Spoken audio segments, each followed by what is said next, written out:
안녕하세요. 타스건축사무소의 김윤환 건축사입니다. 지금부터 실제 건축 사례 강좌를 시작하도록 하겠습니다. 오늘은 17강으로서 발코니 확장에 대하여 설명드리도록 하겠습니다. 자, 발코니 확장은 상가주택이라든지 다세대 주택을 건축하는 경우에 발코니 확장이라는 것을 알게 될 텐데, 발코니 확장은 원래 이 아파트에서부터 출발을 한 것이죠. 그러니까 지금부터 한 10여 년 전부터 합법화 되긴 했지만, 그전에는 예를 들자면 이런 아파트가 있는 경우에 아파트의 거실 앞이나 방 앞쪽에 발코니들이 있고 주방 쪽으로도 발코니들이 있는 것이 아파트 평면의 일반적인 형태이죠. 그런데 사용자들이 이 거실이라든지 방의 크기를 좀 더 확장하기 위해서 발코니 부분을 불법적으로 예전에는 확장해서 방으로 사용하기도 하고 거실로 사용하기도 하고, 이렇게 하다 보니까 정부에서는 오히려 이런 부분을 좀 더 구조적으로 또는 설비라든지 이런 것들 좀 더 안전하게 하기 위해서 그러니까 한 10여 년 전부터 이것을 합법화해서 아예 발코니 확장하는 것을 일반화된 것이 이제 아파트 확장의 처음 시작이었던 것이죠.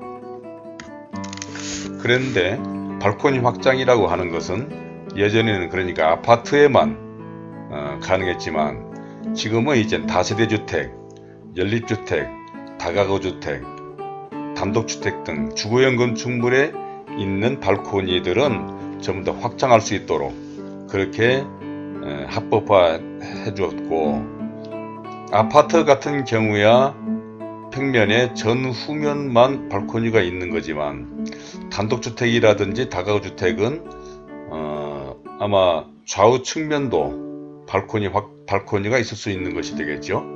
그래서 이것도 예전에는 평면의 2면만, 두 면만 발코니 확장을 인정해 주던 거를 이제는 발코니 확장은 4면 모두에서 가능하도록 지금은 이제 시행되고 있습니다.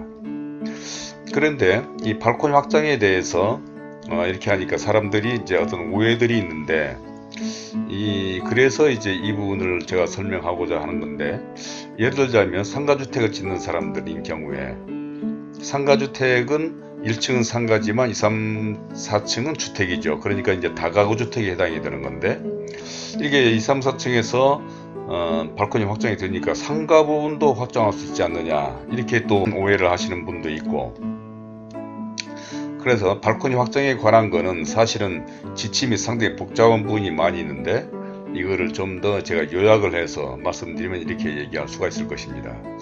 먼저 이 용어를 좀 알아야 되겠는데, 발코니라고 하는 것과 베란다, 테라스, 이런 것들이 사람들이 좀 혼용하는 경우가, 혼란을 겪는 경우가 있는 것 같습니다.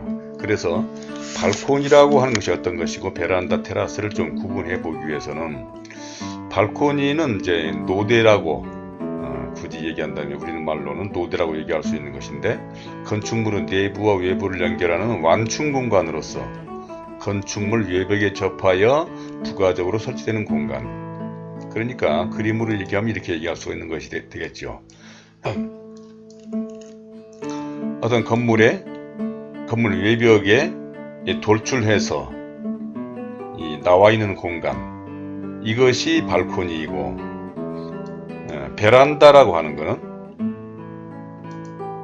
베란다는 상층 면적이 하층 면적보다 적게 되어서 하층 부분에 남게 되는 부분, 그러니까 이런 것이죠. 그러니까 이 상층 부분이 이 아래층에 비해서 건물이 줄어들다 보니까 생겨나는 이 부분을 베란다라고 얘기하는 것입니다. 그러니까 일반 건축물 같은 경우에는 일조권이라든지 뭐 여러가지 사정에 의해서 건물이 올라갈수록 줄어드는 경우에 발생되는 이 부분이 베란다인 것이고, 건축물로부터 돌출되어 튀어나와 있는 것을 발코니라고 얘기하는 것이고, 테라스라고 하는 것은 여기에 규정되어 있는 것처럼 실내에서 직접 밖으로 나갈 수 있도록 방의 앞면으로 나온 곳, 바로 이런 부분이 실내에서 밖으로 외부로 나갈 수 있는 부분. 그래서 이 테라스라고 하는 것은 꼭 1층에서만 발생되는 게 아니라 경우에 따라서는 상층 부분에서 발생될 수 있는 것인데, 일단 간략하게 설명드린다면 이렇게, 이건 베란다이고 이건 발코니이고 이건 테라스라, 이렇게 좀 이해를 하면 될 것 같고, 그래서 발코니 확장이라고 하는 것은 이 발코니 부분에 대해서만, 이 부분에 대해서만 확장을 인정해 주는 것이지, 베란다 이 부분을 만약에 확장한다 한다면 이거는 불법이 되는 것입니다. 이거는 예를 들자면 물론 이제 뭐 용적률이라든지 일조권이라든지 또 주차장이 문제가 안 된다 한다면 이것도 뭐 확장할 수 있긴 있는 거지만, 만약에 그런 것이 불가능한 가운데 만약에 확장한다 한다면 그거는 문제가 될 수 있겠죠. 그래서 원칙적으로는 발코니 확장이라고 하는 것은 이런 부분에 대해서만 가능하다라고 하는 것을 먼저 이해를 해야 되겠고, 또 특히 중요한 것은 발코니라고 하는 것은 당연히 이 평면에서 보시다시피 이 창들이 있는 것이죠. 발코니 전면 실내 부분과 발코니 연결되는 부분은 다 개구부, 창이라든지 문이 있는 것이죠. 그러니까 만약에 이 거실, 당연히 여기에 창이 있는 거겠지만 창이 없다면은 인정이 안 되는 것인데, 그거를 건축물로 우리 설계 도면에서 얘기한다면 이렇게 얘기할 수가 있습니다. 어느 상가주택의 평면입니다. 이 건물은 예를 들자면 발코니 2, 3층 평면에 있어서 이 부분은 이 도면은 발코니 확장 전 도면이고, 이거는 발코니 확장 후 도면을 지금 제가 설명하기 위해서 지금 따로 지금 뽑아낸 도면인데, 예를 들자면 이 방의 경우에 있어서 여기에서 이 정도 지금, 자, 발코니 확장한 도면은 보시다시피 이렇게 지금 이 표시로 되어 있는 부분이 발코니 확장한 부분입니다. 그러니까 이런 부분들이죠. 그래서 발코니 확장하는 부분은 반드시 창이 있어야 되는 것입니다. 만약에 이쪽 부분을 발코니 확장하고 싶다 한다면 일단 창을 달아야 되는 것이죠. 그래서 원칙적으로는 발코니라고 하는 것은 창이 있어야지 발코니로 인정이 되기 때문에 창이 있어야 된다는 사실을 하고, 다음으로는 발코니 확장이라고 하는 건 무조건 되는 게 아니라 외벽 중심선으로부터 1.5m 이내 부분을 얘기하는 것입니다. 그러니까 자, 이 무한정, 뭐 이 창이 있다고 발코니를 무한정하게 확장하는 게 아니라 1.5m까지 이 중심선에서, 벽의 중심선에서, 이 구조체의 중심선을 얘기하는 겁니다. 이 중심선에서 1.5m까지만 가능하고 1.5m 이내까지, 그 이상은 안 된다는 것이죠. 이게 또 중요한 사항이고, 다음에는 거실인 공간만 가능하다는 것입니다. 거실이라고 하는 것은 우리가 흔히 말하는 이 아파트나 주택에서 이 거실을 얘기하는 것이 아니라, 건축법에서 얘기하는 거실은 건축법 제2조 6항에 보면 거실이란 건축물 안에서 거주, 집무, 작업, 집회, 오락, 그 밖에 이와 유사한 목적을 위하여 사용되는 방을 말한다. 그러니까 이 건축법에서 말하는 거실이라고 하는 것은 우리가 사용되는 그런 거실이 아니라 이런 방이라든지 주방,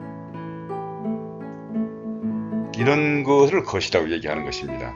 그러니까 예를 들면 계단실이라든지 화장실이라든지 뭐 엘리베이터가 있는 이런 부위라든지 이런 것들은 거실이 아닌 것이죠. 그렇기 때문에 이런 부분에는 계단실에 창이 있다 하더라도 계단실은 발코니 확장이 안 되는 것이고, 화장실도 거실이 아니기 때문에 확장이 안 되는 것입니다.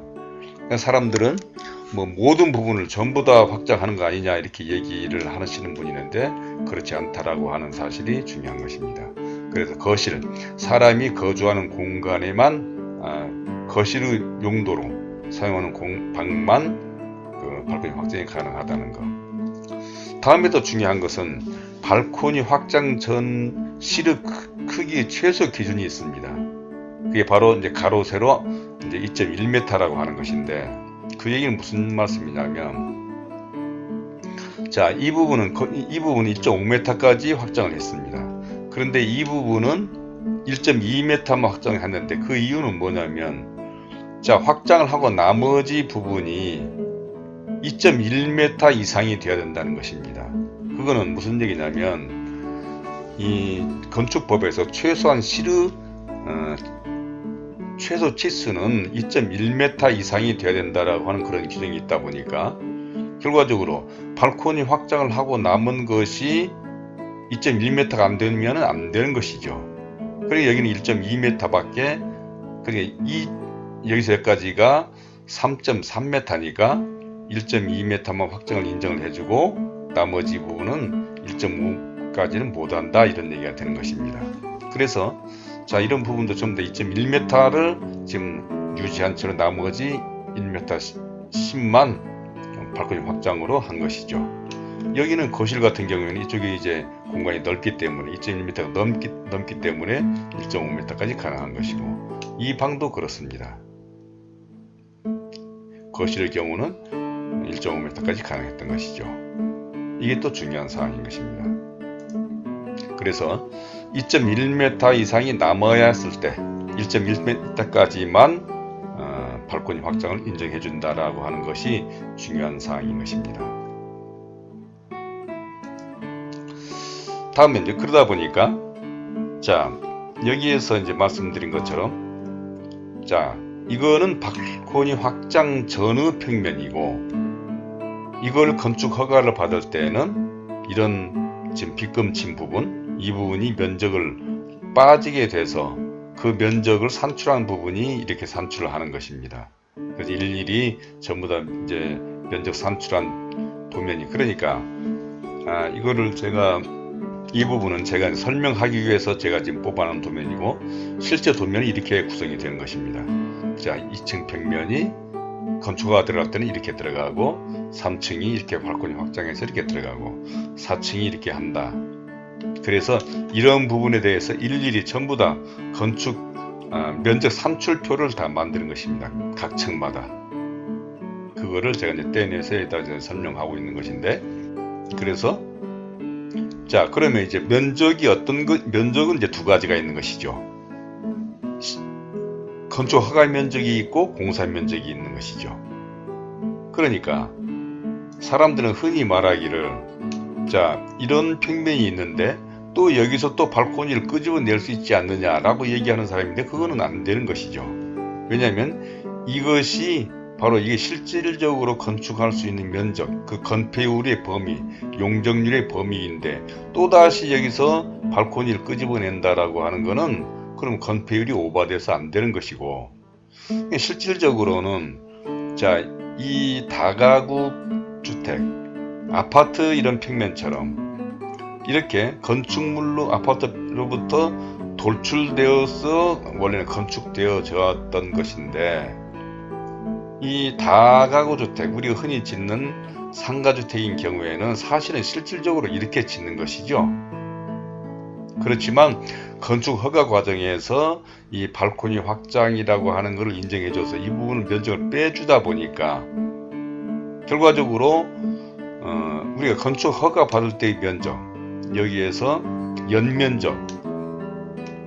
연면적을 얘기할 때 각 층 면적을 지금 우리가 계산하고 있는 면적이 나오는데, 이 면적들은 발코니 확장 면적을 제외한 면적인 것입니다. 이 면적은. 그러니까 우리가 이제 이 허가 면적은 실질적으로 이 발코니 확장 면적을 뺀 나머지 면적, 이것이 건축 허가 면적이 되는 거고, 그것이 바로 등기 면적이 되는 것입니다.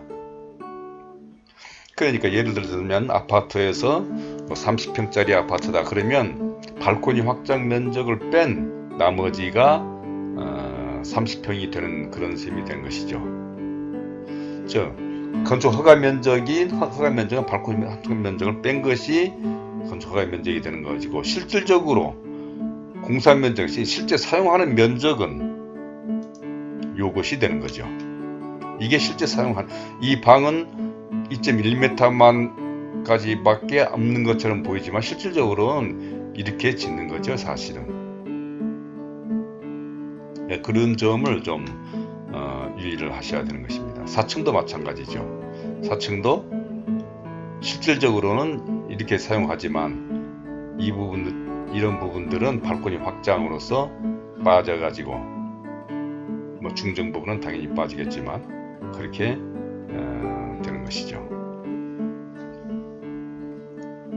그런데 이제 이렇게 되다 보니까 발코니 확장에 대한 오해, 아까 말씀드린 것처럼 아파트라든지 다세대 연립주택, 다가구주택, 단독주택, 그러니까 우리 다가구주택은, 우리 상가주택은 다가구주택에 해당이 되기 때문에 이제 그 부분이 이제 되는 거고 상가는 안 된다는 말씀이고, 또 사람들이 생각하기를, 자, 발코니 확장 부분은 서비스 면적이다. 그래서 이 발코니 확장 부분에 대한 공사비를 얘기할 때 여기는 마치 서비스 면적이니까 공사비는 적게 들 거 아니겠느냐, 이렇게 오해를 하시는 분이 있습니다.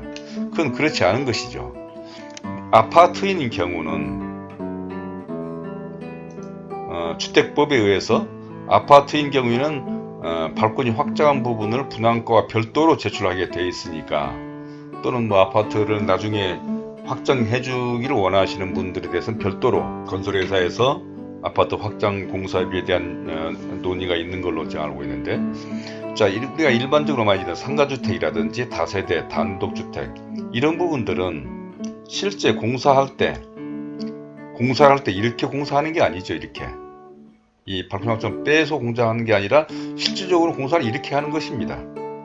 그러니까 이 발코니 확장한 부분에 대해서 뭐 난방을 안 한다든지, 또는 무슨 뭐 벽지를 안 바른다든지 마감 공사를 안 하는 게 아니죠. 똑같이 하는 것이죠. 다만 허가 과정에서 이 부분을 발코니 확장으로 인정해 줄 뿐인 것이지, 실제 공사는 이렇게 하는 거고, 실제 사용도 이 방을 이만큼 이 정도를 사용하는 것이 셈인 것입니다. 그렇기 때문에 사람들이 흔히 오해하듯이 발코니 확장 부분은 서비스 면적이라 생각해서 공사비가 거기는 좀 적게 드는 거 아니겠느냐라고 얘기하는 분들이 계시는데, 그건 그렇지 않다는 것입니다. 그래서 이러한 부분을 잘 이해할 필요가 있다 싶어서 제가 오늘 이 발코니 확장에 대해서 한번 설명드렸습니다.